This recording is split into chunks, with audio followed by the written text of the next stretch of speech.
Good morning, ladies and gentlemen. This is Eddie Marcus again, your spokesman and advocate of basic human rights for all people.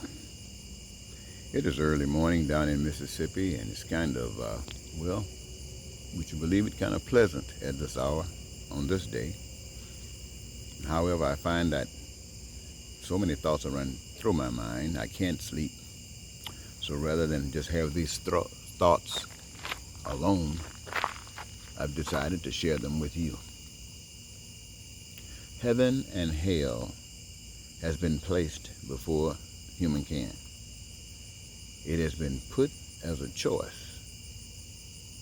whether you're having heavenlies as an individual spiritually within, or whether your community is heavenly, or whether you're going through hell physically or individually, or whether you're experiencing hell throughout your society.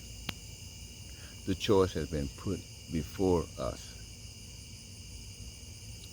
Here is what I have been given to do, and I've learned is that all I can do really is share with you what I've been given to share with you. And basically, that is what heaven is about. My position is what heaven is about. To share with you what God has shown me and given me to tell you what heaven is like, because you're not experiencing heaven right now, so how are you going to know what heaven is like? Well, up until this point, God has given it to other individuals to tell you. For me, He's given me to tell you a specific message. I've shared it with you that God's plan, and if you make that choice, God's choice, you will experience your needs, your wants, and your desires being met.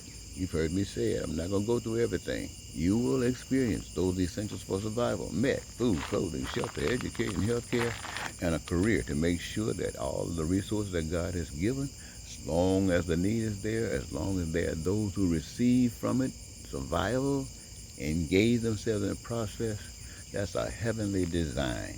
You'll never be without. And because you tried that, you will live in peace, you'll be prosperous, you'll have freedom, you'll have your joy of life, and your dreams will be fulfilled. Now, that's basically where my message stops at. Now, that means if you, I don't know where heaven is. It could be inside, it could be here, it could be some alien place.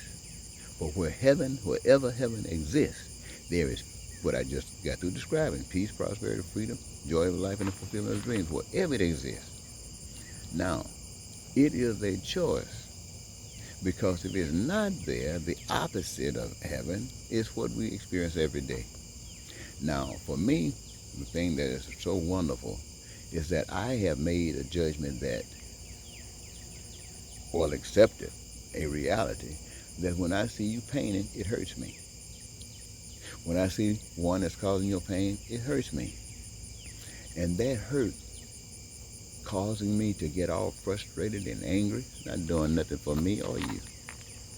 Because until you make the choice, it's not going to work. Now, I remember there was a young man running for public office, and he offered to the American people everything I just described. The American people didn't want to have anything to do with it.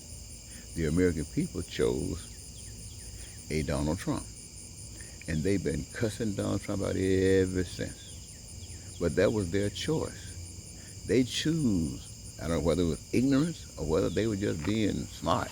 They got Donald Trump. So all of this anger that I've had frustrated inside of me, getting pissed off at Donald Trump because I know what he's doing doesn't make any sense, except he's trying to do exactly what he's doing. But still, it is the choice of the people. God allowed you to have your choice. And for me to try to take away your choice above and beyond just sharing with you the truth and giving you an alternative, yeah, that's nothing else I can do. For me to try to do more, say I'm trying to play God. I can't play God. Somebody might have concluded, or I misinterpreted and wasn't aware.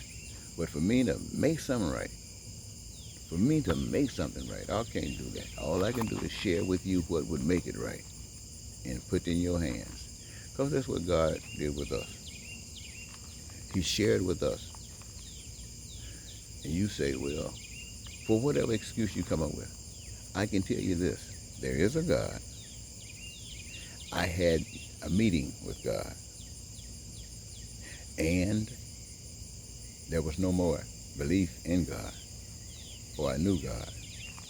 And because of what God's relationship, especially how it came into being, it was the greatest message I could ever learn, that God is love. And sure, I chose to represent love. I might have done it a little bit more aggressively, but I realize today, this is what, July 15th, something like that, 2020? Nope. Even if I considered continuously running for President of the United States to advocate all of that stuff I just got through sharing with you about God, and you make another choice, and I'm sure you will make another choice. I'm sure you will make another choice. And why am I sure that you will make another choice? Because the evidence that you have displayed is that you do not know God. The evidence that you have displayed indicates that you do not know God. Your words and everything that you have indicated indicates that you do not know God. I'm not going to break it down any further than that. I'm not going to worry about it. Heaven and hell is your choice. Whatever your choice is, whatever your decision is, henceforth and forevermore, I'm going to be satisfied with it. If you choose hell, to stay in hell, if you choose to stay in hell right here, I'm going to be satisfied with it. I'm not satisfied with hell, because I'm going to be trying to do everything I possibly can to change it. And I couldn't do any more but keep on telling the truth and walking according to the truth that I've been given. Not to your truth. That's your business. You take care of your own truths. That's why we got all these different churches taking care of their own truths. And the end result is this hell. And even me representing my truth, the end of this is hell. That's why I tell you, ladies and gentlemen, the ultimate evidence of your decision, the ultimate evidence of your choice, is that if you keep on loving God the way God wants to be loved, as a leader, especially as a leader, one talking to others about God, you're going to be killed. There's no ifs and ands about it. In this world like it is today, you telling people about making the world righteous, you will be killed.